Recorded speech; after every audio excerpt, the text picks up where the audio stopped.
Assalomu alaykum, kitobsevar kitobxonlar. Biz Ohangaron shahar axborot kutubxona markazi sizlarga O'zbekiston xalq shoiri Erkin Vohidovning Vatan sog'inchi nomli kitobini o'qishni tavsiya etamiz. Erkin Vohidov she'rlarini sevib mutolaa qilamiz. Boisi shoirning so'zi tinch, ich-ichidan nurlanib turadi. Nafislik va nafosat, shaffoflik va dilso'zlik.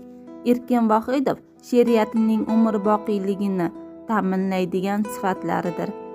Ushbu to'plamda O'zbekiston qahramoni, O'zbekiston xalq shoiri Erkin Vohidovning turli yillarda yaratilgan dilbar she'rlarining eng saralari jamlangan. Hozir men sizlarga Erkin Vohidovning O'zbekiston she'ridan bir parcha o'qib bermoqchiman. O'zbekiston, yurtim, seni yana oldim qalamga.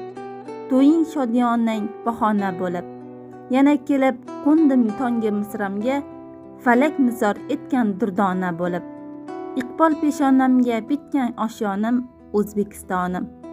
Aziz kitobxonlar, ushbu kitobni o'qishni xohlasangiz, bizning Ohangaron shahar axborot kutubxona markazimizga tashrif buyuring.